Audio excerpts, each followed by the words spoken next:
65세 은퇴 목사 강단에서는 박수로 내려왔지만 27년 살던 집에서는 쫓기듯 나왔습니다. 27년을 살던 사택을 비우라는 말, 그 순간 제 인생은 송두리째 흔들렸습니다. 안녕하세요. 제 이름은 김성호입니다. 65세 은퇴한 목사입니다. 사람들은 말합니다. 목사님은 은퇴해도 든든하시겠죠. 하지만 제 현실은 달랐습니다. 퇴직금도 집도 노후 준비도 없었습니다. 남은 건 월세 계약서와 막막한 불안뿐이었습니다. 충격적인 고백이죠. 하지만 이게 은퇴한 목사인 제 현실입니다. 지금 여러분께 이야기하려는 건 성공담이 아닙니다. 화려한 목회 이야기도 아니고요. 바로 우리가 아무도 말하지 않는 현실, 은퇴한 목사의 진짜 이야기입니다. 저의 이야기가 홀로 고민하는 은퇴 목회자분들께 작은 위로와 공감이 되었으면 합니다. 그래서 오랜 망설임 끝에 용기를 내어 제 사연을 나누려 합니다. 구독과 좋아요로 응원해주세요. 2달 전이었습니다. 마지막 설교를 마치고 강단에서 내려왔을 때 장로님 한 분이 다가오더군요. 목사님, 새 목사님 가족이 이사 오십니다. 이번 달 안에 사택을 비워주셔야겠네요. 순간 귀가 멍해졌습니다. 저는 사택을 떠날 준비가 전혀 되어 있지 않았습니다. 27년 동안 우리 가족의 보금자리였던 곳, 아이들이 자라나고 뛰어놀던 그 집, 단순한 이사, 통보가 아니었습니다. 제 삶의 뿌리를 뽑아내는 선언처럼 들렸습니다. 여러분, 혹시 이런 생각해 보신 적 있으세요? 목사는 하나님이 돌보시니까 걱정 없을 거야. 교회에서 다 해줄 테니까 괜찮을 거야. 저도 막연히 그렇게 생각했습니다. 40년 동안 성실하게 목회했으니까 하나님이 길을 열어주실 거라고. 하지만 현실은 달랐습니다. 은퇴하고 나니까 손에 남은 게 뭔지 아세요? 교단연금 월 100만 원. 그게 다였습니다. 퇴직금 없습니다. 목사는 근로자가 아니거든요. 주택, 평생 사택에서 살았으니까 당연히 없습니다. 저축, 아이들 키우고 생활하기도 빠듯했는데 무슨 저축이겠습니까? 그날 밤 아내와 마주 앉아서 계산해 봤습니다. 월 100만 원으로 어떻게 살아야 할지. 방세, 관리비, 생활비, 병원비. 계산할수록 막막했습니다. 여보, 우리 어떻게 살아야 할까요? 아내가 저에게 그렇게 묻더군요. 40년 목회 생활 동안 한 번도 들어본 적 없는 불안한 목소리였습니다. 그때 깨달았어요. 아, 내가 정말 준비를 안 했구나. 저도 한때는 꿈 많은 청년이었습니다. 1979년 20살 때였어요. 공사장에서 삽질하고 벽돌 나르고 온몸이 흙투성이가 되어서 집에 돌아와도 마음속엔 하나의 꿈이 있었거든요. 하나님의 말씀을 전하는 목사가 되자. 그때는 정말 순수했어요. 돈 별로 중요하지 않았습니다. 집, 하나님이 주실 거라고 믿었고요. 노후, 그런 건 생각도 안 했죠. 공사장에서 번 돈을 모아서 1980년 신학교에 입학했어요. 한 달에 죽어라 일해서 10만 원 벌던 시절에 등록금이 40만 원이었으니까 정말 빡빡했죠. 점심은 항상 빵 하나였습니다. 편의점에서 300원짜리 단팥빵 하나 사서 도서관에 앉아서 성경 읽으면서 먹던 그 시절. 지금 생각해보면 배고팠을 텐데 그때는 정말 행복했어요. 왜냐하면 꿈이 있었거든요.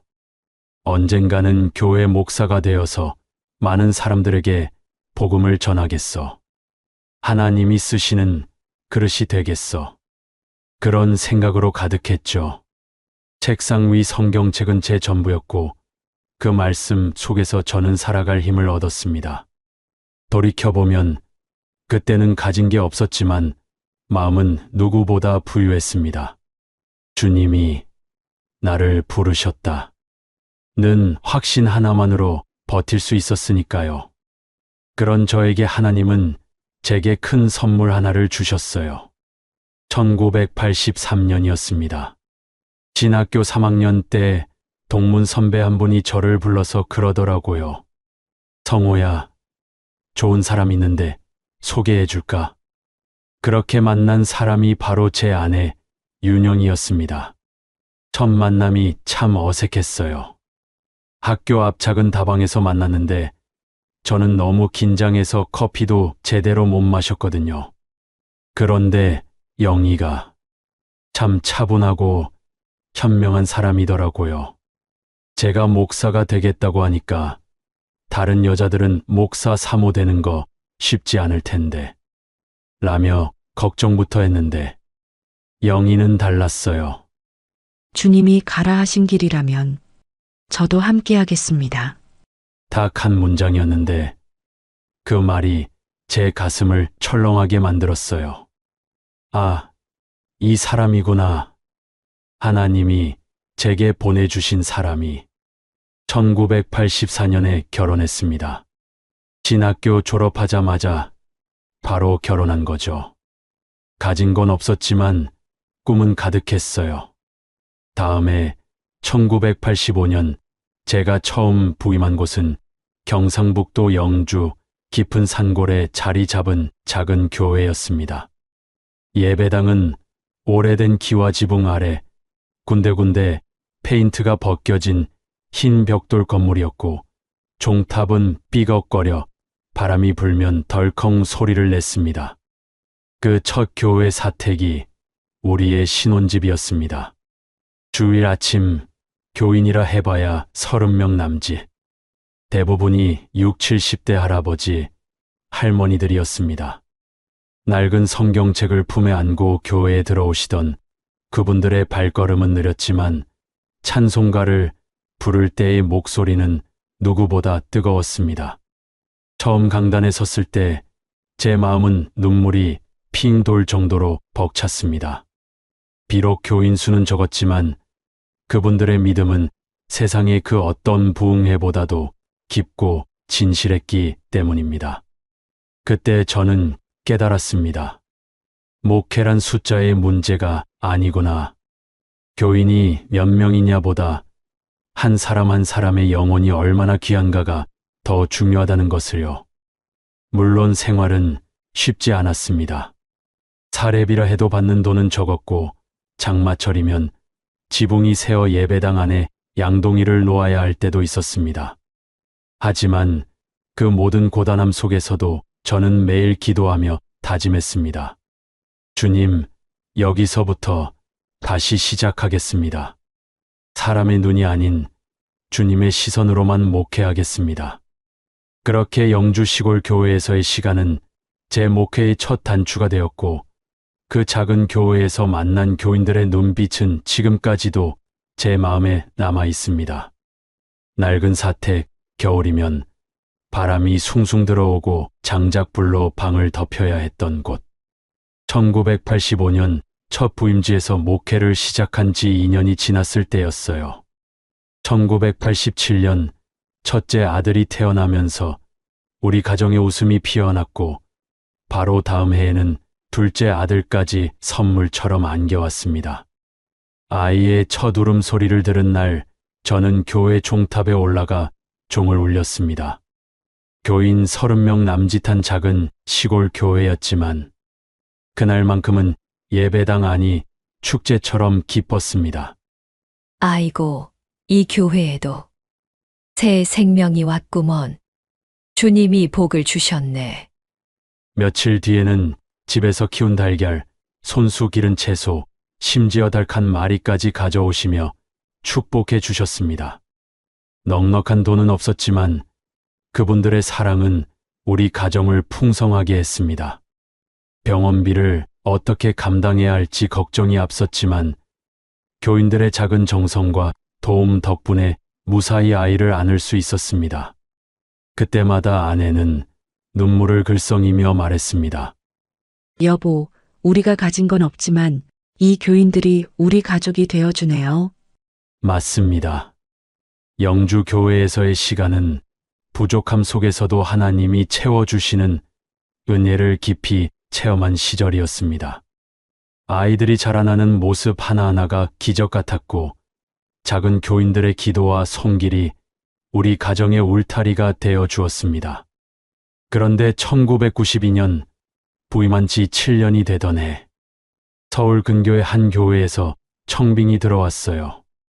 김 목사님, 우리 교회로 모시고 싶습니다. 고민이 많았습니다. 첫 교회 성도들이 정말 좋았거든요. 가족 같았으니까. 하지만 현실적인 문제도 있었어요. 아이들이 자라면서 좁은 사택도 한계가 있었습니다. 아내와 밤새 기도하며 상의했습니다. 여보, 어떻게 할까요? 하나님 뜻이라면 가는 게 맞겠죠. 더 많은 영혼들을 섬길 수 있잖아요. 그렇게 해서 1992년 서울 근교 교인 300명 되는 교회로 옮기게 됐습니다. 교인 수가 10배로 늘었습니다. 하지만 여기서부터 제가 경험하지 못했던 새로운 문제들이 시작됐어요. 교회가 크니까 복잡한 일들이 한두 개가 아니더라고요. 예배는 하루도 쉴 틈이 없었어요. 주일 오전, 오후, 저녁, 수요일, 금요일.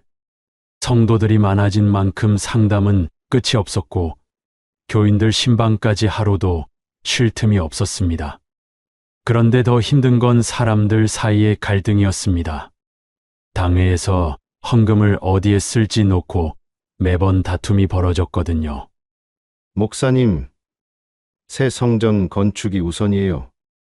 아니에요. 수양관부터 지어야 합니다. 아닙니다. 구제와 선교가 먼저입니다. 회의는 늘 격렬했고 결론은 좀처럼 쉽게 나지 않았습니다.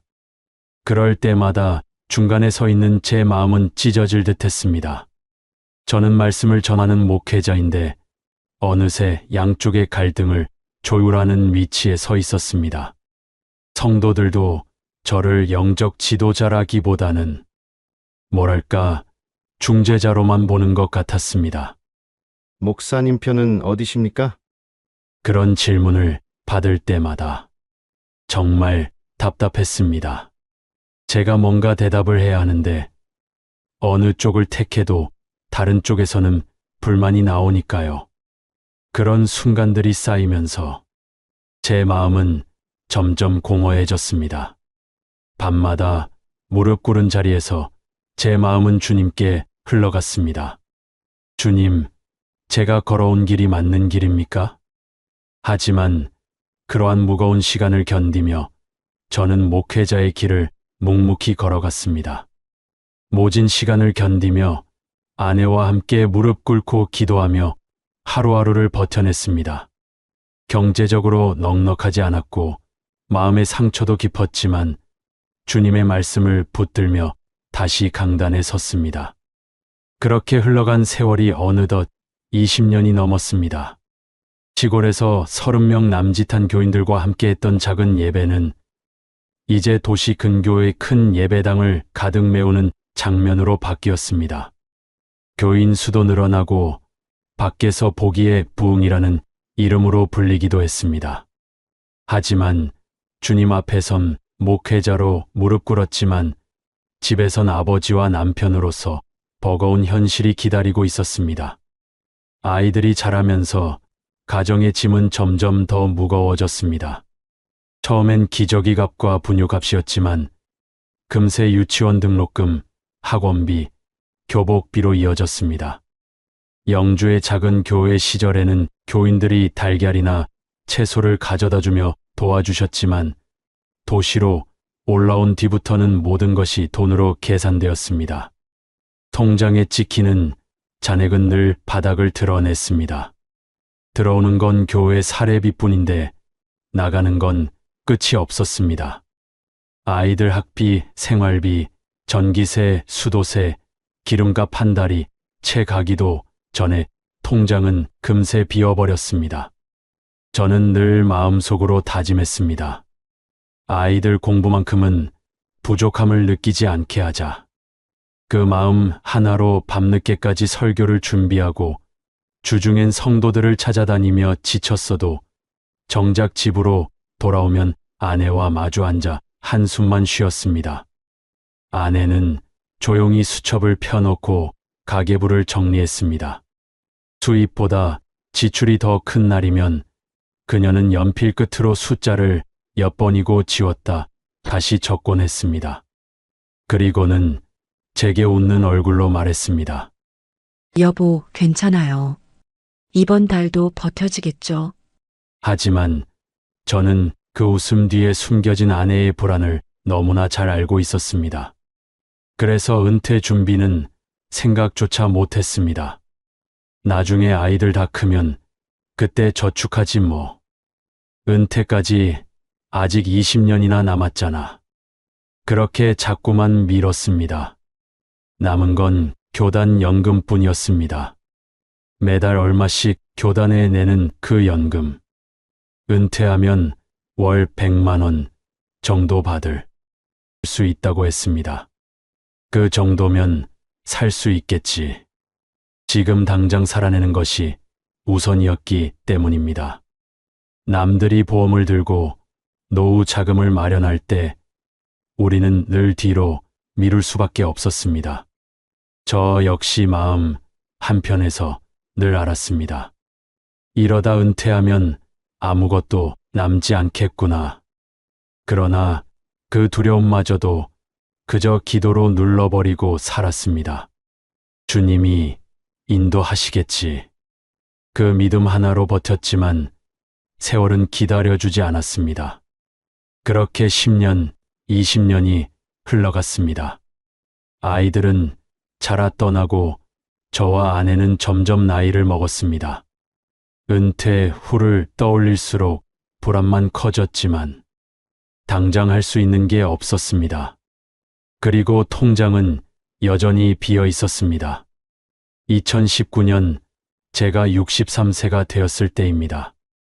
당회에서 은퇴 시기에 대한 이야기가 나오기 시작했습니다. 목사님, 이제 후임을 준비해야 할 시기가 아닐까요? 사실 저도 알고 있었습니다. 체력도 예전 같지 않고 설교 준비도 점점 힘들어지더라고요. 네, 그럼요. 기도로 준비하겠습니다. 그렇게 말씀드렸습니다. 2024년 여름 65세의 마지막 설교를 했습니다. 사랑하는 성도 여러분, 그동안 감사했습니다. 눈물이 났습니다. 약 40여 년간의 목회 생활이 주마등처럼 스쳐 지나갔습니다. 교인들도 눈물을 흘리며 박수를 쳐주셨습니다. 목사님, 고생하셨습니다. 목사님 덕분에 은혜 많이 받았어요. 그 순간만큼은 정말 행복했습니다. 아, 내가 이렇게 사랑받으며 은퇴하는구나. 하지만 그 감동은 오래가지 않았습니다. 마지막 설교 2주 후였습니다. 장로님이 조심스럽게 말씀하시더군요. 목사님, 새 목사님이 다음 달 15일에 부임하십니다. 그 전에 사택을 비워주셔야 하는데. 가슴이 철렁 내려앉았습니다. 27년을 살았던 집입니다. 1992년에 이 교회로 와서 아이들이 자라고 온갖 기쁨과 슬픔을 함께한 그 집. 한 달 안에 나가야 한다고요? 죄송합니다. 목사님 교회 규정이 그렇습니다. 그날부터 이사 준비를 시작했습니다. 아내와 함께 27년간 모아둔 물건들을 정리하면서 눈물이 났습니다. 책들이 너무 많았습니다. 수십 년간 설교 준비하면서 모은 신학책들, 설교 준비 자료들. 버리기가 너무 아까웠어요. 하지만 갈 곳이 좁으니까 어쩔 수 없었습니다. 절반 이상을 교회 도서관에 기증했습니다. 아내가 정성껏 돌보던 화분들도 흩어졌습니다. 여보, 이 화분들은 어떡하죠? 10년이나 키운 건데. 교인들께 나눠주자. 우리가 가져갈 수 없잖아. 그렇게 하나씩 보내면서 마음도 함께 떠나가는 것 같았습니다. 제일 힘들었던 건 아이들 사진이었습니다. 벽에 붙어 있던 가족 사진들. 첫째가 초등학교 입학하던 날, 둘째가 피아노 발표회 하던 날. 그 추억들을 떼어내면서 아내가 울더군요. 여보, 우리 여기서 정말 행복했는데 저도 할 말이 없었습니다. 이사 갈 곳을 알아보기 시작했습니다. 부동산을 몇 군데 다녀봤는데 현실은 냉정했습니다. 목사님, 지금 이 동네 전세가 최소 3억은 해요. 반전세도 1억 5천에 월 80만 원 정도 하고요. 전세, 반전세. 우리한테 그런 돈이 어디 있습니까? 저희 손에 있는 돈은 딱 1,500만 원이었습니다. 그동안 조금씩 모아놓은 돈과 교회에서 주신 은퇴 선물금을 합친 금액이었죠. 그럼 월세는요? 요즘 월세도 비싸요. 보증금 1,000만 원에 월세 70만 원 정도면 괜찮은 투룸 나옵니다. 계산해 봤습니다. 교단연금 100만 원에서 월세 70만 원 내면 30만 원 남습니다. 관리비 10만 원, 통신비 5만 원, 교통비. 남는 게 없었습니다. 보증금을 좀 더 올리면 월세가 내려가지 않나요? 그럼 보증금 1,500만 원에 월세 50만 원. 이 정도면 가능할 것 같은데요. 그것도 부담이었습니다. 월 50만 원이면 연금의 절반이 나가는 거잖아요. 결국 더 작은 집을 찾았습니다. 경기도 외곽 지역으로 나가야 했습니다. 보증금 1,000만 원, 월세 40만 원. 8평 남짓한 원룸이었습니다. 여보, 우리 둘이 여기서 살 수 있을까요? 아내의 목소리가 떨렸습니다. 괜찮아. 우리 둘만 살면 되잖아. 그렇게 말했지만 속으로는 막막했습니다. 이사하던 날을 잊을 수가 없습니다. 작은 트럭 한 대에 짐을 싣고 27년을 살던 집을 나섰습니다. 몇몇 교인들이 나와서 인사해 주셨습니다. 목사님 건강하세요. 새로운 시작 응원합니다. 고마웠습니다. 하지만 동시에 쓸쓸했습니다.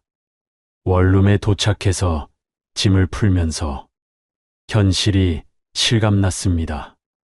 27년간 살던 사택은 30평이었는데 이제는 8평입니다.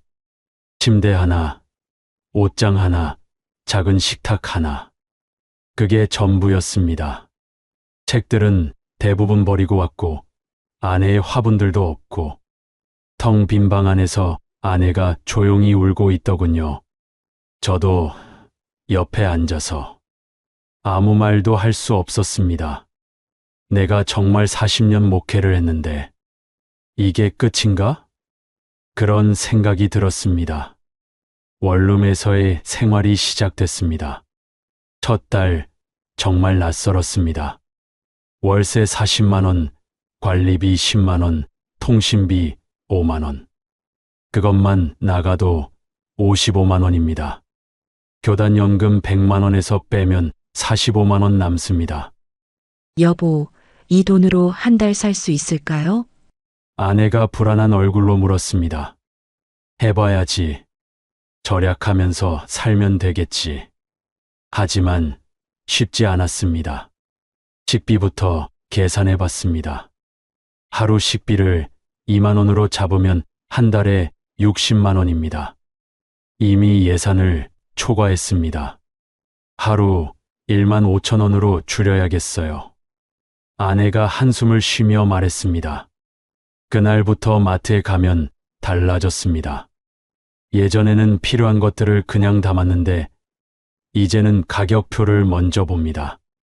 유통기한 임박 상품 코너. 거기가 우리의 주 쇼핑 구역이 됐습니다.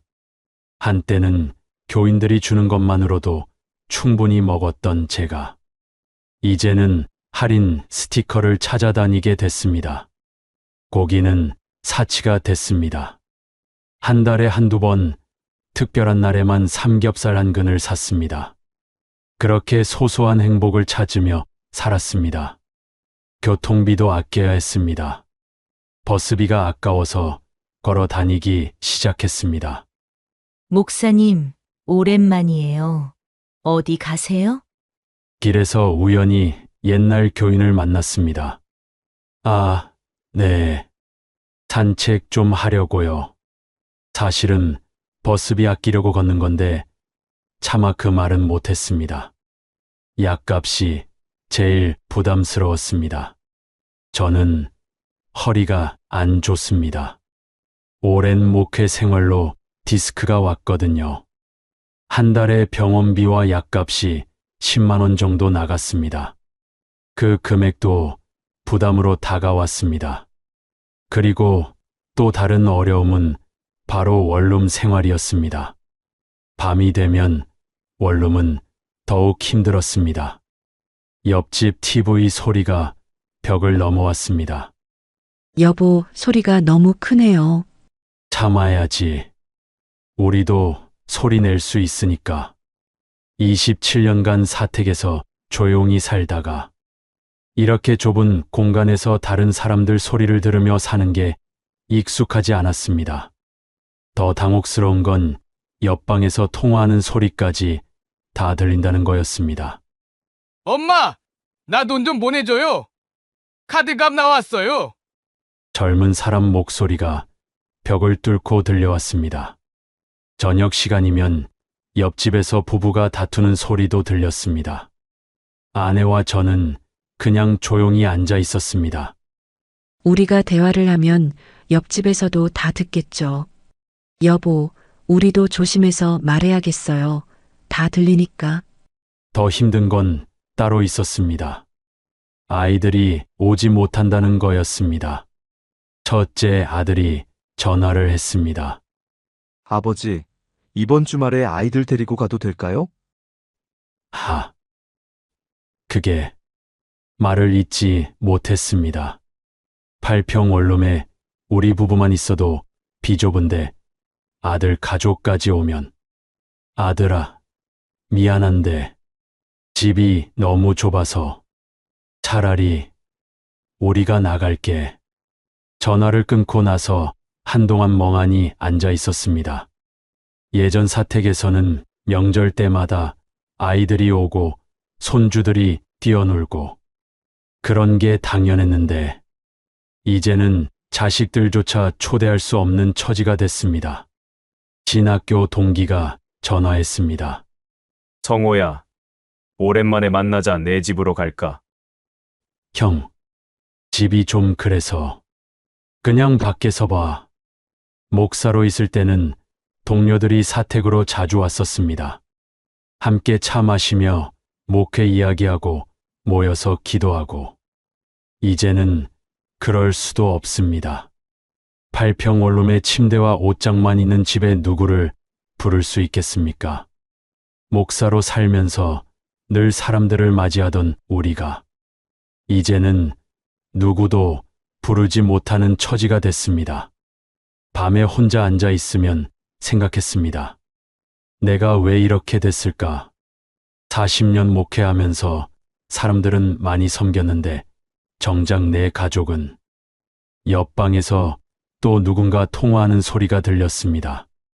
벽 하나로 모든 게 다 들리는 이 공간. 이게 우리의 마지막 보금자리가 될 줄은 꿈에도 몰랐습니다. 그러던 어느 날 허리 통증이 심해져 병원을 찾았습니다.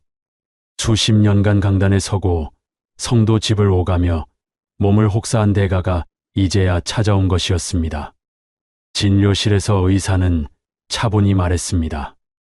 치료가 필요하십니다. 그런데 시간이 꽤 걸릴 겁니다. 잠시 뒤 창구에서 건네받은 진료비 고지서. 금액은 50만 원이 넘었습니다. 그 순간 제 눈앞이 아득해졌습니다. 교단연금 한 달치를 그대로 내야 하는 액수였습니다. 주머니에 있던 지갑을 열어보니 당장 낼 수 있는 돈은 턱없이 부족했습니다. 그날 집으로 돌아오는 발걸음은 유난히 무거웠습니다. 아내는 제 표정을 보더니 말없이 물컵을 건네주었습니다. 저는 한참 동안 말이 나오지 않았습니다. 40년 가까이 교회를 위해 흘린 땀과 눈물 수없이 드린 기도와 설교. 하지만 병원 창고 앞에서는 아무 소용이 없었습니다. 내가 평생 붙잡아온 것이 이렇게 무력한 것이었나. 그날 밤 눈을 감아도 진료비 고지서가 눈앞에 아른거렸습니다. 다음날 아내가 조용히 말했습니다. 여보, 제가 일을 좀 해야겠어요. 무슨 소리야. 당신 환갑도 넘었는데 무슨 일을 해? 아니에요. 이렇게 살 수는 없어요. 100세 시대인데 조금이라도 벌어야죠. 그렇게 63세 아내가 일자리를 찾아 나섰습니다. 그 모습을 보면서 정말 미안했습니다. 내가 준비를 했어야 했는데 후회가 밀려왔습니다. 그렇게 석 달을 보냈습니다. 어느 날 핸드폰이 울렸습니다. 신학교 후배 목사님이었습니다. 제가 은퇴했다는 소식을 듣고 안부를 물어오신 겁니다. 통화를 하다가 후배가 조심스럽게 물었습니다. 설교 한번 해줄 수 있겠냐고. 자기 교회 부흥회 강사로 와달라는 요청이었습니다. 부흥회 날 오랜만에 양복을 꺼내 입었습니다. 거울을 보니 낯선 사람이 서 있었습니다. 많이 늙었더군요. 교회에 도착했을 때 후배가 반갑게 맞아주었습니다. 강단에 섰습니다.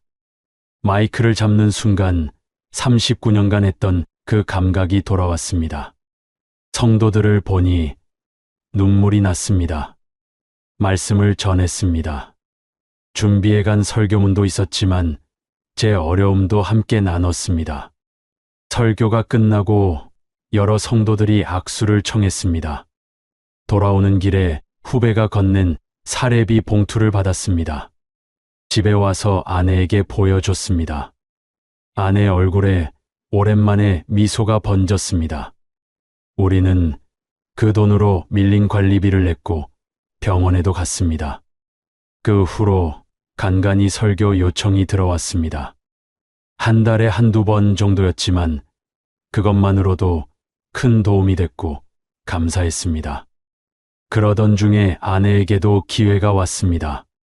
동네 복지관에서 파트타임으로 식당 배식과 설거지, 도우미 일을 시작하게 됐습니다. 처음에 아내는 망설였습니다. 평생 사모로만 살았는데 일을 한다는 게 낯설었던 거죠. 하지만 아내는 기도로 도전했습니다. 첫 월급날 아내가 80만 원이 든 봉투를 건넸습니다. 큰 돈은 아니었지만 어르신들께 밥을 퍼드리며 받는 작은 월급이 생활비의 보탬이 되었습니다. 무엇보다 아내의 얼굴에 오랜만에 웃음이 번진 것이 제게는 가장 큰 위로였습니다. 여보, 나도 이제 집안에 조금은 보탬이 되네. 그 말에 저는 괜히 고개를 끄덕이며 눈시울이 뜨거워졌습니다. 아내는 제 마음을 아는지 조용히 말했습니다.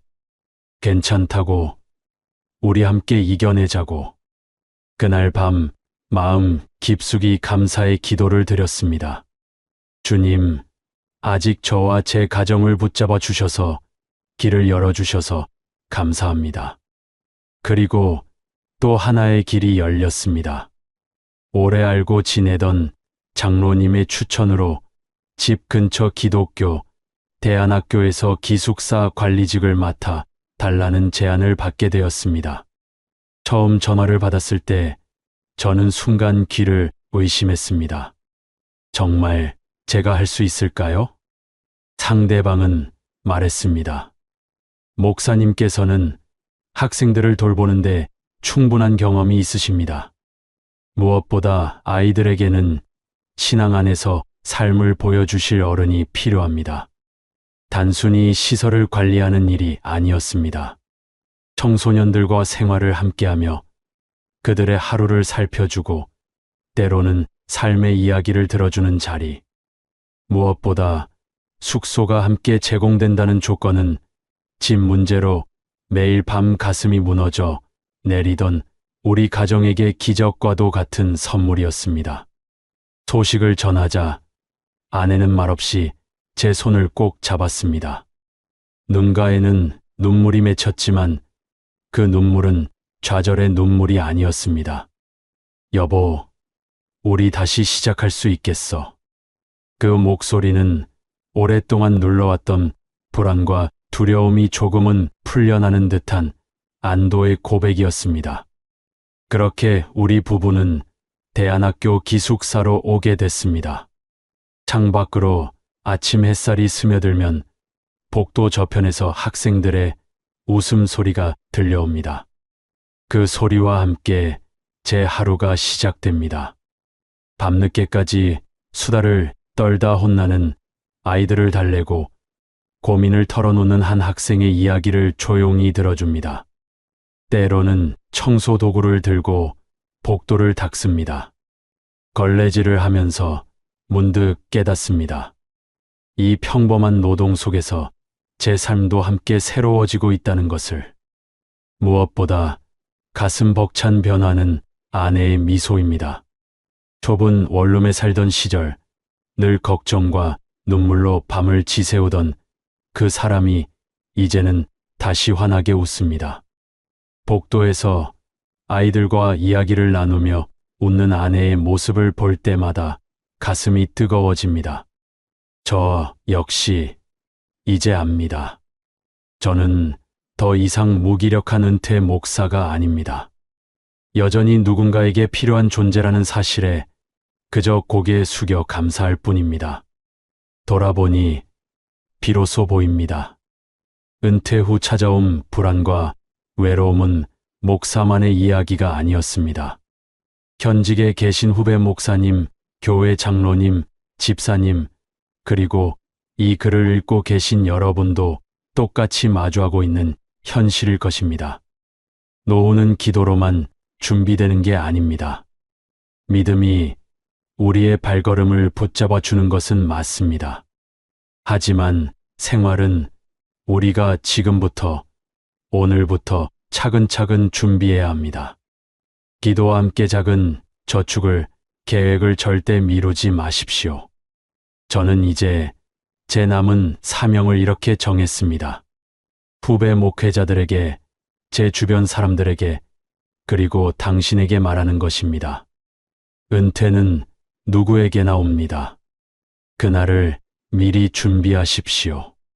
제 이야기는 화려한 성공담이 아닙니다. 그저 무너진 자리에서 다시 일어선 평범한 한 사람의 기록일 뿐입니다. 하지만 이 글이 누군가에게는 위로가 되고 또 다른 누군가에게는 경고가 되길 바랍니다. 그리고 저 자신에게는 남은 삶을 어떻게 살아가야 할지 분명한 다짐이 되었습니다. 그렇게 저는 또 하루를 살아갑니다. 주어진 자리에서 남은 사명을 다하며 복도에 햇살이 쏟아지고 아이들의 웃음소리가 울려 퍼집니다. 그 소리가 저를 다시 살아있게 합니다. 제 긴 이야기 들어주셔서 감사합니다. 미쳤어? 임신한 아내 두고 지금 신학교를 간다고? 형이 소주잔을 탁 내려놓으며 소리쳤습니다. 너 나이가 몇인데 28배 무슨 공부야? 어머니는 아이의 등을 돌리고 우셨습니다. 목사 되면 뭐 먹고 살래? 뱃속에 있는 아이는 어떡하고? 43년 전 28살의 저는 자동차 정비소에서 일하고 있었습니다. 작은 월급이었지만 꾸준히 벌 수 있었고 아내와 뱃속의 아이를 지킬 만큼은 되었습니다. 그런데 어느 날 제 마음 한구석에 이상한 불이 붙었습니다. 너는 다른 길로 가야 한다. 그건 분명 하나님의 부르심이라고 저는 믿었습니다. 하지만 그 결정을 꺼냈을 때 세상 모든 이가 저를 말렸습니다.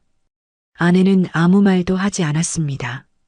그저 제 눈을 가만히 들여다보더니 고개를 끄덕였습니다. 당신이 정말 가야 할 길이라면 우리 함께 가요. 그 한마디에 저는 모든 것을 버렸습니다.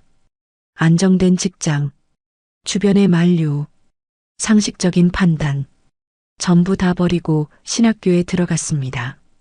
저는 올해 71세, 은퇴 목사 이인우입니다.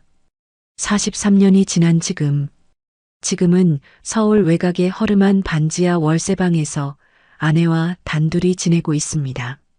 창문 너머로는 하루 종일 차 소리와 아이들 뛰노는 소리가 들려오지만 제 마음은 그저 고요합니다.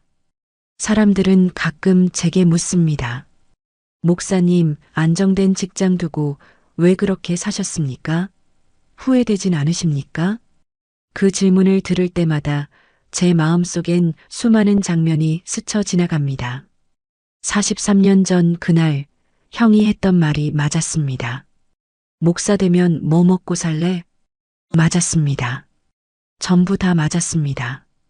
그런데 이상합니다. 저는 지금 후회하지 않습니다. 아니, 후회는 합니다. 딸에게, 아내에게. 하지만 신학교에 간 그 선택만큼은 후회하지 않습니다. 왜일까요? 그 이유를 여러분께 말씀드리고 싶습니다. 은퇴 후 반지하 방에서 깨달은 71년 인생의 진짜 의미를 여러분께 들려드리려 합니다. 구독과 좋아요로 응원해 주세요. 신학교 합격 통지서를 받던 날 아내는 배를 쓰다듬으며 웃으며 축하해 줬습니다. 하지만 그날부터 우리의 고된 삶이 시작됐습니다. 새벽 4시 알람이 울렸습니다. 신문 배달이었습니다. 자전거에 신문 꾸러미를 가득 싣고 어둠 속을 달렸습니다. 겨울이면 손이 얼어붙었습니다. 장갑을 껴도 소용없었습니다. 신문을 한 장씩 빼서 대문 앞에 던질 때마다 손가락 감각이 사라졌습니다. 새벽 6시 30분 배달을 마치고 집에 돌아오면 아내가 밥을 차려놓고 있었습니다. 배가 불러서 일어나기도 힘든 몸으로 부엌에 서 있는 아내를 보면 밥을 삼킬 수가 없었습니다. 그냥 억지로 넘겼습니다. 오전 9시 신학교 강의실에 앉아 있으면 눈꺼풀이 천근만근이었습니다. 졸다가 교수님께 지적당하는 일이 잦았습니다. 괜찮냐는 물음에 괜찮다고 대답했지만 거짓말이었습니다. 오후 5시 수업이 끝나면 중국집으로 달려갔습니다. 서빙 아르바이트, 저녁 9시까지 쟁반을 들고 홀을 뛰어다녔습니다. 손님들 눈에 저는 그냥 평범한 아르바이트생으로 보였을 겁니다. 28살 신학생, 임신한 아내 둔 가장이라는 걸 아무도 몰랐습니다. 밤 10시 집에 돌아오면 아내는 부른 배를 안고 졸고 있었습니다. 아내의 삶은 더 힘들었습니다. 아내는 낮 시간에 커다란 배를 안고 세탁소에서 아르바이트를 했습니다. 그러던 어느 날 아내가 세탁소에서 일하다가 쓰러졌습니다. 임신 8개월이었습니다. 전화를 받고 달려갔을 때 아내는 침대에 누워 괜찮다고 웃고 있었습니다. 하지만 의사 선생님은 심각한 표정으로 복도로 저를 불렀습니다. 영양실조였습니다. 산모가 이렇게 말라서는 안 된다고 조산할 수도 있다고 했습니다. 입원이 필요하다는 말에 머리가 하얘졌습니다. 통장엔 2만 원밖에 없었습니다. 그날 밤 저는 형에게 전화를 걸었습니다. 병원비를 빌려달라고 했습니다. 한참의 침묵 끝에 형이 한숨을 쉬었습니다. 신학교 가지 말라고 했지?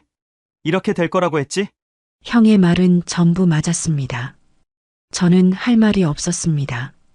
다음 날 보자는 형의 말을 끝으로 전화가 끊겼습니다. 저는 병실복도 계단에 주저앉았습니다. 그리고 처음으로, 정말 처음으로 하나님께 원망이 쏟아졌습니다. 왜 이렇게 하시냐고, 부르신 게 맞냐고, 이게 부르심이냐고. 28 남자가 병원 계단에서 소리 없이 울었습니다. 그때 병실 문이 열렸습니다.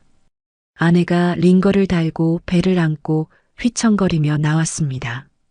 제 머리를 쓰다듬으며 괜찮다고, 우리 할 수 있다고 말했습니다. 어떻게 하냐고 물었더니 모르겠지만 할 수 있다고 했습니다. 아내 눈엔 눈물이 없었습니다. 제 눈엔 눈물이 그렁그렁한데 아내는 웃고 있었습니다. 하나님한테 부름받았으면 하나님이 책임지실 거라고 말하는 아내를 보며 저는 더 크게 울었습니다. 이 여자를 이렇게 만든 건 저였습니다. 신학교 가자고 한 것도, 이 고생을 시작한 것도 전부 저였습니다. 그런데 아내는 저보다 더 믿고 있었습니다. 하나님을, 그 길을. 어떻게 버텼는지 지금도 모르겠습니다. 하루에 서너 시간 자고, 일하고, 학교 다니고, 그렇게 4년을 버텼습니다. 그리고 그 사이 딸이 태어났고, 저는 신학교를 졸업했습니다. 이제 진짜 시작이었습니다. 목회라는 더 긴 광야로 들어가는 길이었습니다. 졸업 후 첫 부임지는 강원도 정선이었습니다. 깊은 산골, 버스 종점에서 다시 1시간을 걸어 들어가야 하는 곳이었습니다. 짐을 나르는 어린 딸이 계속 보챘습니다. 아내는 아이를 업고 가파른 산길을 올랐습니다. 예배당은 낡았습니다. 건물에 빗물이 새는지 곳곳에 양동이가 놓여 있었고 창문은 비닐로 막혀 있었습니다. 교인은 11명이었습니다. 대부분 나이 많으신 할머니들이었습니다. 젊은 사람은 한 명도 없었습니다. 다들 저를 보며 고개를 가웃거렸습니다. 이렇게 젊은 목사가 이런 산골까지 왔다는 게 신기했나 봅니다. 사택은 예배당 옆 단칸방이었습니다. 방 한 칸, 부엌 한 칸. 화장실은 밖에 있는 재래식이었습니다. 겨울이면 볼일 보러 나가는 게 고역이었습니다. 사례비는 한 달에 5만 원이었습니다. 아내는 다시 일을 시작했습니다. 읍내까지 내려가 식당 설거지를 했습니다. 그 사이 딸은 제가 봤습니다. 설교 준비를 하면서 아이 밥을 먹이고 재우고 또 깨우고. 겨울이 왔습니다. 수도관이 얼어붙었습니다. 물을 쓰려면 계곡까지 가서 길어와야 했습니다. 영하 20도가 넘는 날씨에 물통을 들고 왔다 갔다 했습니다. 손이 터지고 갈라졌습니다. 예배당 난방은 장작불이었습니다. 주일 새벽부터 불을 떼야 예배 시간에 겨우 따뜻해졌습니다. 장작을 패는 일도 제 몫이었습니다. 신학교에서 히브리어는 배웠어도 도끼질은 배운 적 없었습니다. 처음엔 손에 물집이 잡혔습니다. 그 물집이 터지고 굳은 살이 됐습니다. 그해 겨울, 교인 중 한 분이 돌아가셨습니다. 김순자 할머니였습니다. 83이었습니다. 홀로 사시던 분이었습니다. 자식들은 다 서울로 떠났고 연락도 뜸했습니다. 할머니는 평생 이 산골에서 농사 지으며 사셨습니다. 돌아가시기 일주일 전 할머니 집을 신방 갔습니다. 방은 냉골이었습니다. 이불 속에서 부들부들 떨고 계신 할머니를 보고 가슴이 무너졌습니다. 땔감을 가져다 불을 지펴드렸습니다. 할머니가 제 손을 꼭 잡았습니다. 마른 나뭇가지 같은 손이었습니다. 말씀은 하지 않았습니다. 그냥 눈물만 흘렸습니다. 저도 할머니 손을 잡고 기도했습니다. 주님, 이 할머니를 돌봐주십시오. 너무 외롭지 않게 해주십시오. 일주일 후 할머니는 그 방에서 혼자 돌아가셨습니다. 아침에 교인 한 분이 황급히 달려와 알려줬습니다. 달려가 보니 할머니는 이불을 덮고 누워 계셨습니다.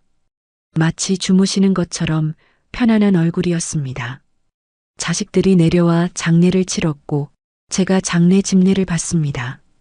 이제 30을 간 넘긴 초짜 목사가 83 할머니를 떠나보냈습니다. 관이 땅에 내려갈 때 제 눈에서 눈물이 흘렀습니다. 이게 목회구나. 화려한 강단도 박수받는 설교도 아니구나. 그냥 외로운 한 영혼 곁을 지키다가 마지막을 함께하는 게 목회구나.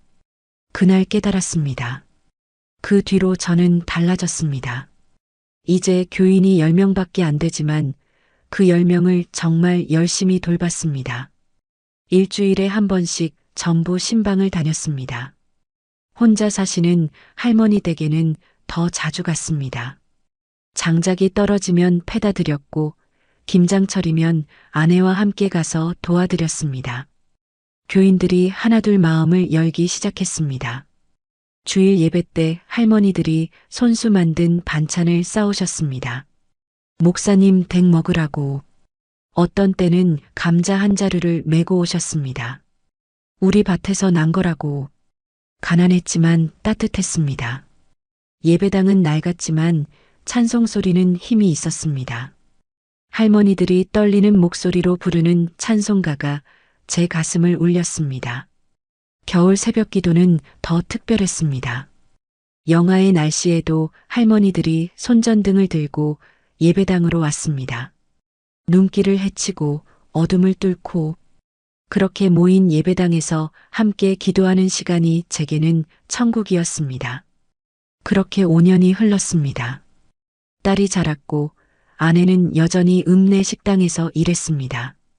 얼굴은 더 깊이 패였고 손은 더 거칠어졌습니다. 하지만 불평은 없었습니다.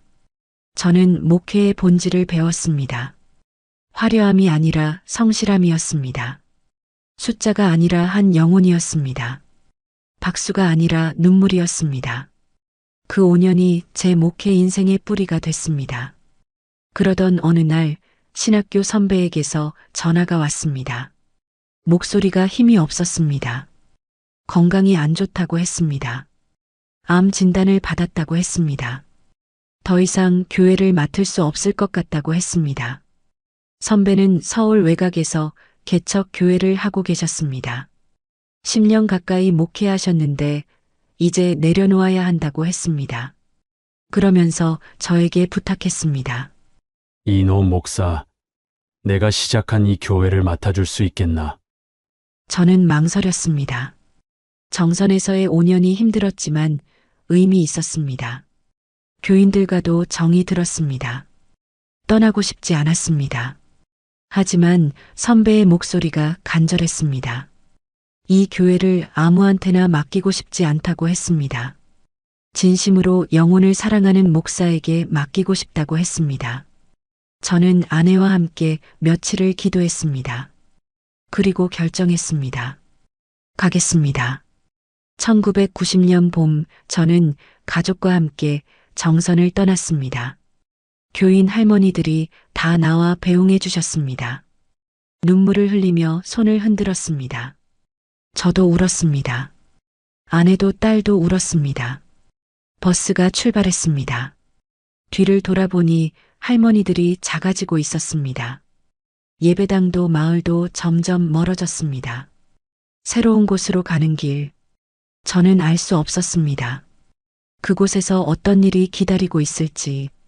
서울 외곽 선배가 말한 그 교회에 도착했을 때 저는 말을 잃었습니다. 컨테이너 2동이었습니다. 하나는 예배당, 하나는 사택이었습니다. 철판으로 된 네모난 상자 2개가 비탈진 땅에 놓여 있었습니다. 선배가 민망한 얼굴로 웃었습니다. 많이 초라하지.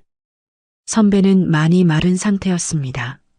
뺨이 푹 꺼져 있었고 눈빛에 생기가 없었습니다. 안으로 들어갔습니다. 예배당은 좁았습니다. 플라스틱 의자 30개가 빼곡히 놓여 있었습니다. 강대상이라고 할 것도 없었습니다. 그냥 낡은 탁자 하나에 십자가가 세워져 있었습니다. 사택 컨테이너는 더 작았습니다. 방 하나에 연결된 부엌 겸 거실 하나.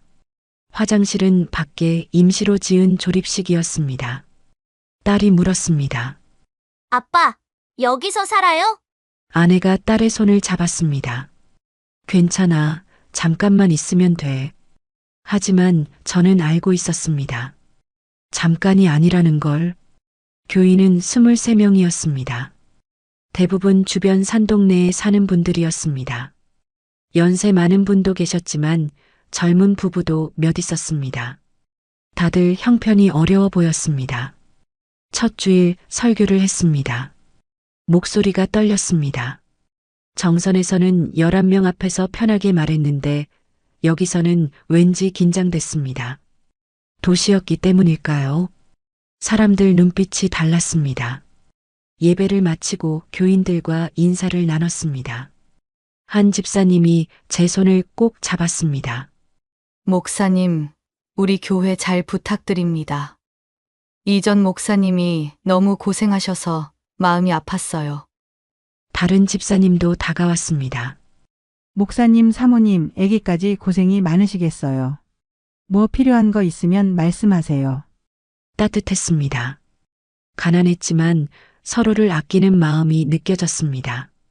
하지만 현실은 녹록지 않았습니다. 사례비는 한 달에 30만 원이었습니다. 정선보다는 나았지만 서울 물가로는 턱없이 부족했습니다. 딸 학용품 사고, 쌀 사고, 이것저것 내고 나면 남는 게 없었습니다. 여름이 왔습니다. 컨테이너는 찜통이었습니다. 철판이 달궈져서 안에 있으면 숨이 막혔습니다. 선풍기를 틀어도 더운 바람만 돌았습니다. 밤에도 더워서 잠을 이룰 수 없었습니다. 겨울은 더 심했습니다. 냉동고였습니다. 전기장판을 깔고 이불을 두 겹으로 덮어도 추웠습니다. 새벽에 일어나면 입김이 하얗게 나왔습니다. 컨테이너 안에서 딸이 감기에 자주 걸렸습니다. 아내가 다시 일을 시작했습니다. 근처 대형마트 계산대였습니다. 아내 없이는 살 수 없었습니다. 저도 아르바이트를 했습니다. 저녁 시간 배달 일이었습니다. 오토바이를 타고 중국집 배달을 했습니다.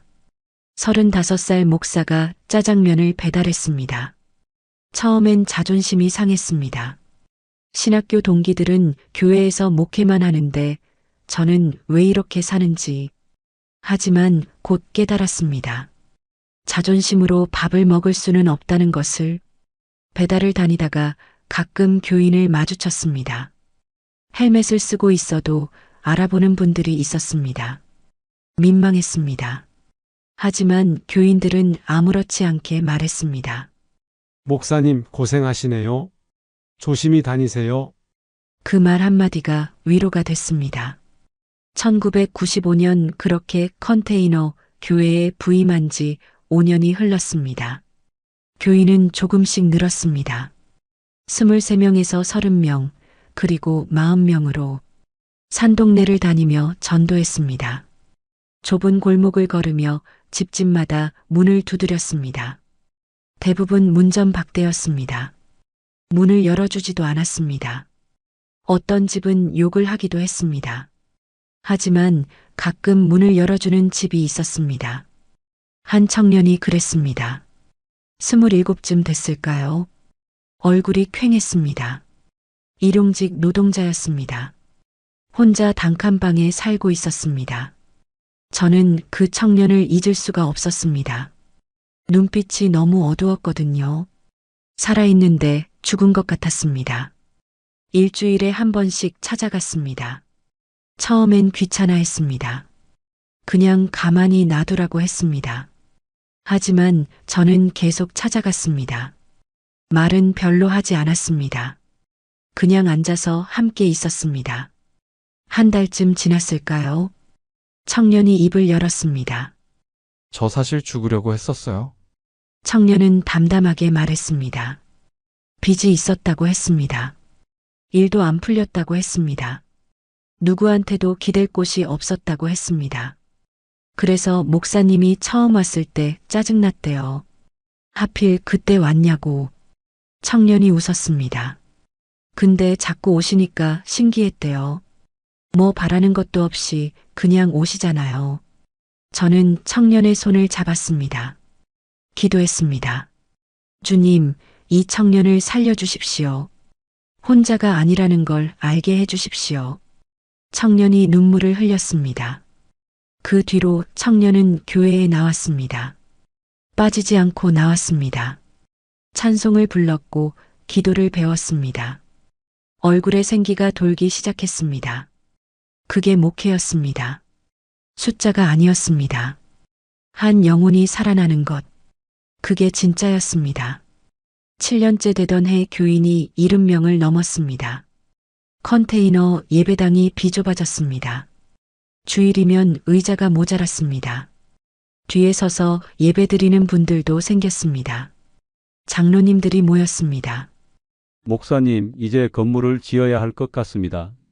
건물이요? 네, 이대로는 안 됩니다.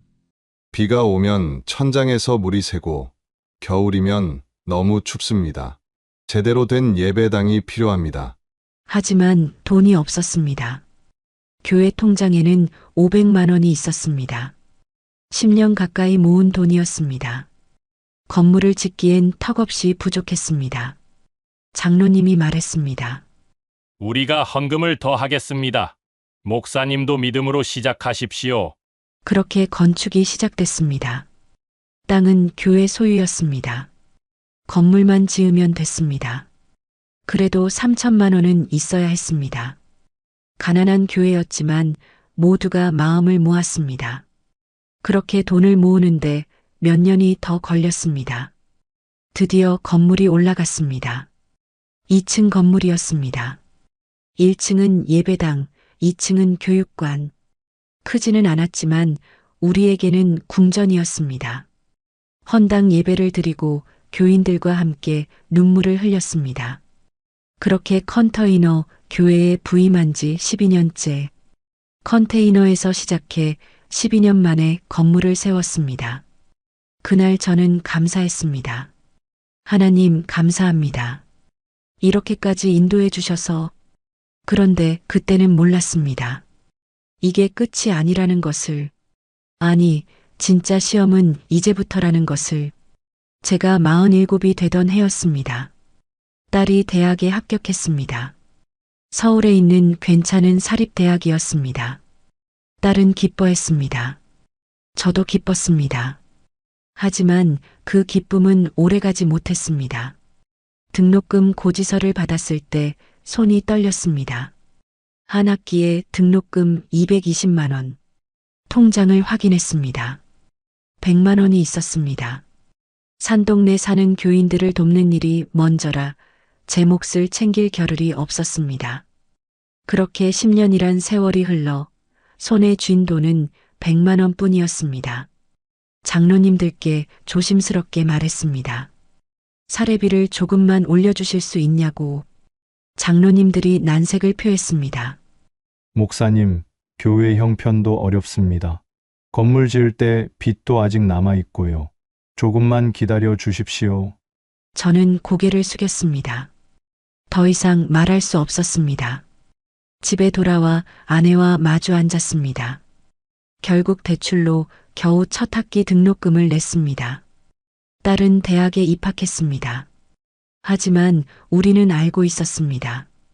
다음 학기 등록금은 어떻게 마련해야 할지 막막했습니다. 첫 학기가 끝나갈 무렵이었습니다.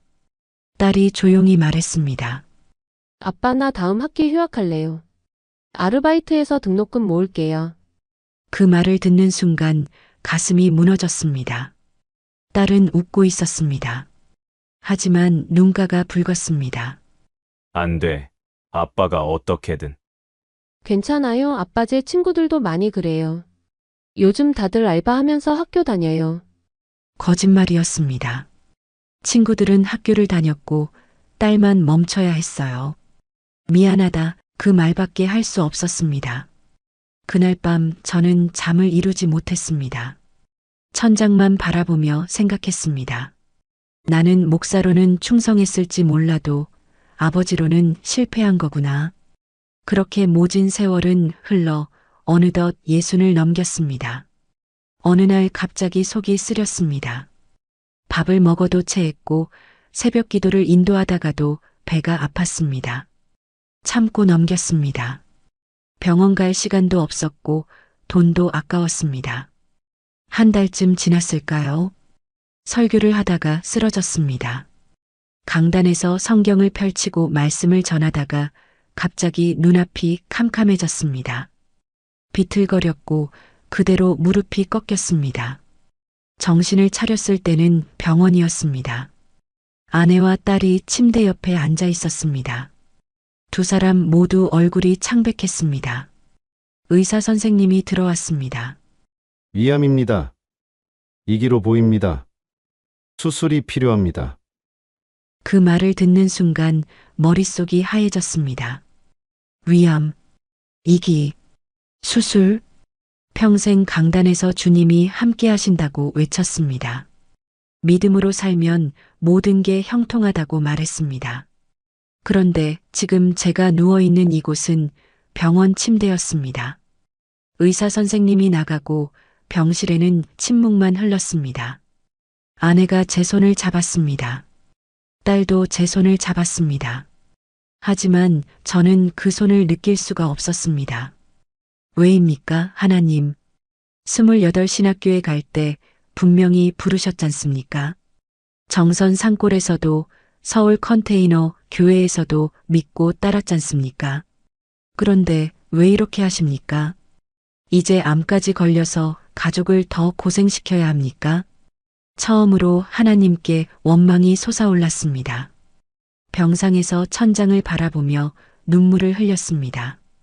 소리 없이 아내와 딸이 볼까봐 이불로 얼굴을 가리고 울었습니다.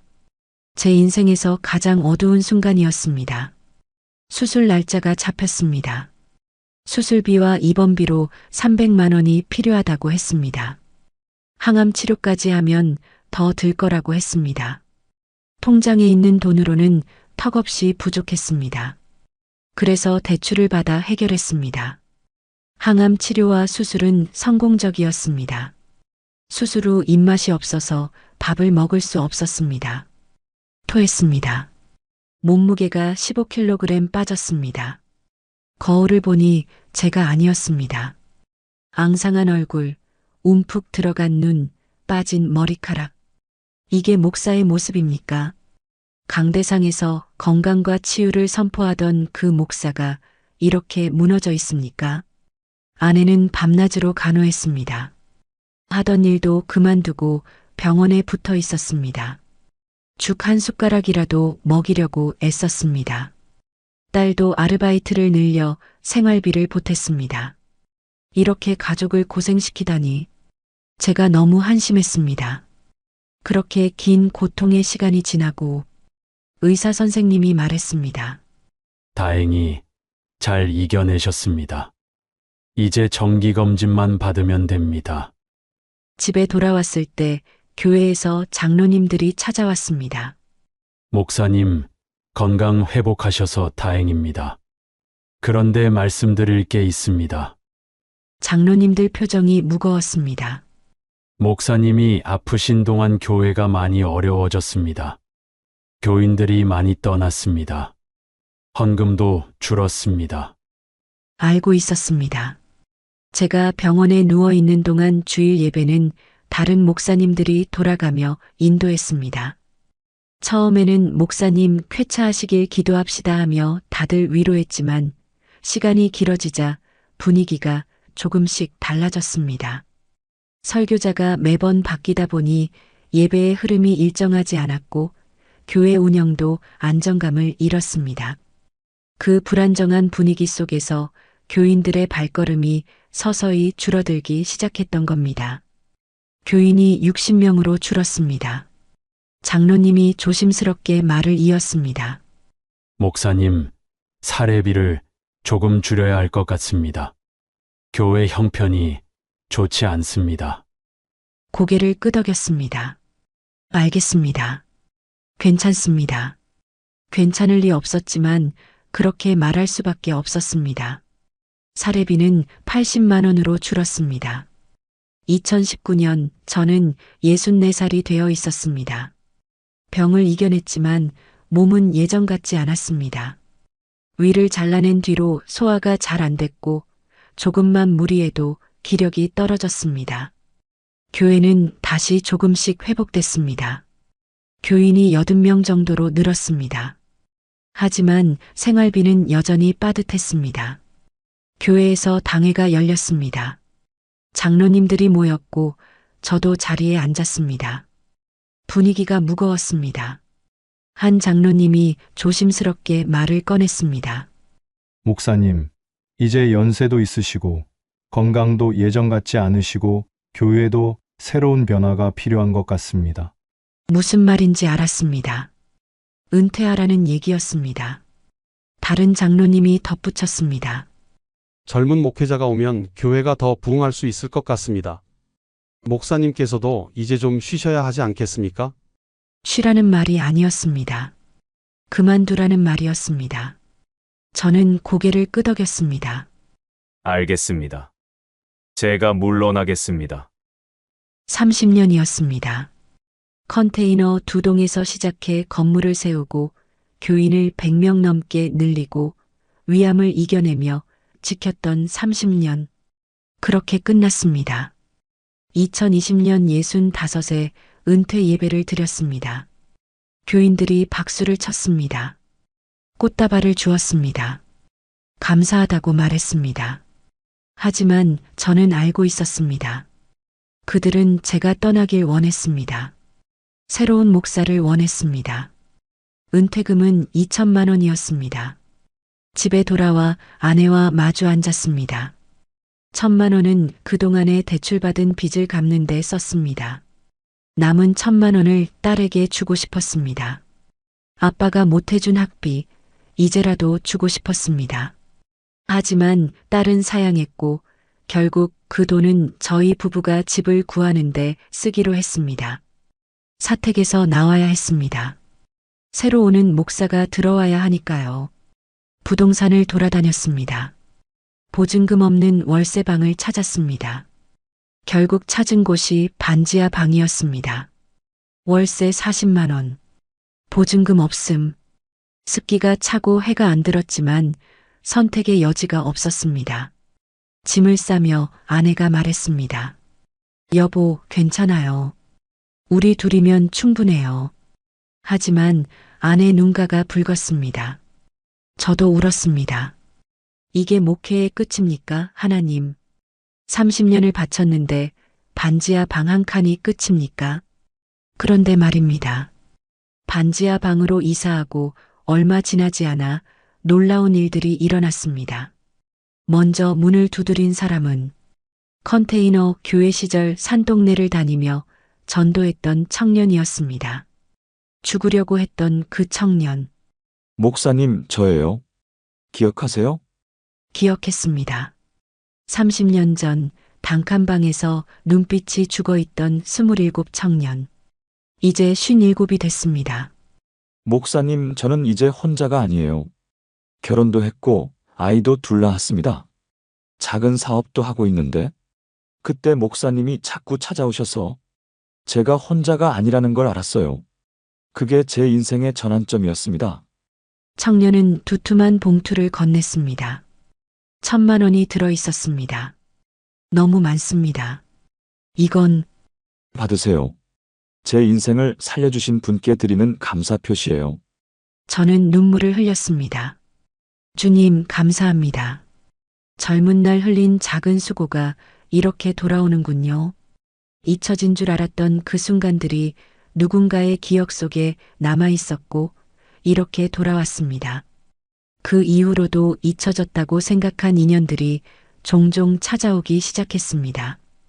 병원 신방 때 손 잡아줬던 집사님, 장례식 때 위로해줬던 사람의 가족, 새벽 기도 때 기도 제목을 들어줬던 권사님, 저는 기억도 못하는 작은 순간들이 누군가에게는 인생의 전환점이었습니다.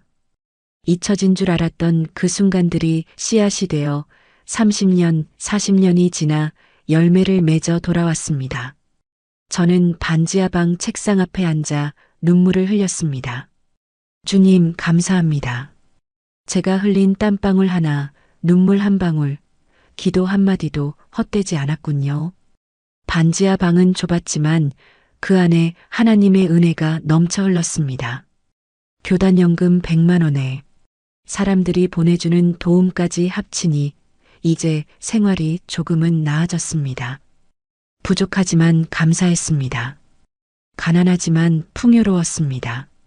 손에 쥔 것은 없지만 마음은 부요했습니다. 2025년 70을 넘긴 지금 저는 이 반지하 방 책상 앞에서 회고록을 쓰고 있습니다. 창밖으로는 여전히 사람들의 신발만 보입니다. 구두, 운동화, 하이힐 모두 제 머리 위를 걸어갑니다. 성공한 인생일까요? 세상의 기준으로 보면 아닙니다. 신학교 동기 중에는 1000명 넘는 교회 담임 목사도 있습니다. 은퇴하며 아파트 받고 외제차 타는 친구들도 있습니다. 저는 반지하 방에 있습니다. 오늘 아침 아내와 함께 식탁에 앉았습니다. 된장찌개 한 그릇, 김치 몇 점, 계란 후라이 하나. 43년 전에도 이런 밥상이었고 지금도 이런 밥상입니다. 달라진 게 하나 있습니다. 그때는 불안했는데 지금은 평안합니다. 며칠 전 동네 슈퍼에서 옛날 교인을 만났습니다. 목사님, 여기 사세요? 네, 근처에 살아요. 다음에 한번 뵈러 가겠습니다. 집에 돌아오며 생각했습니다. 저를 기억하는 사람들이 있구나. 잊혀진 줄 알았는데 그것만으로도 감사했습니다. 옛날 사진첩을 꺼내봤습니다. 신학교 졸업사진, 정선 상골 교회, 판자 예배당 앞 11명의 할머니들, 컨테이너 교회, 건물 헌당식, 박수치는 교인들. 사진을 보다 눈물이 났습니다. 그때는 몰랐습니다. 그 순간들이 얼마나 소중한지, 그게 제 인생의 전부였다는 것을. 반지하 방 책상 위에는 낡은 성경책이 놓여 있습니다. 43년 전 신학교 입학할 때 받은 성경. 밑줄 그어지고 메모 빼곡하고 모서리 해진 성경. 다른 건 다 잃어버렸어도 이것만은 남았습니다. 이것이 제 인생의 가장 큰 유산입니다. 돈이 아니라 믿음, 명예가 아니라 섬김, 성공이 아니라 사랑. 저는 이제 회고록을 마무리합니다. 혹시 읽는 분이 계시다면 이것만은 기억해 주십시오. 실패한 것처럼 보이는 인생도 하나님 눈에는 성공일 수 있다는 것. 가난한 것처럼 보이는 삶도 하나님 앞에서는 부유할 수 있다는 것. 초라한 것처럼 보이는 마지막도 하나님께는 아름다울 수 있다는 것. 저는 지금 반지하 방에 살고 있습니다. 하지만 누구보다 부유합니다. 손에 쥔 것은 없지만 마음은 가득합니다. 신앙, 가족, 그리고 변화된 영혼들. 그것이 71년 인생의 결산입니다. 그것으로 충분합니다.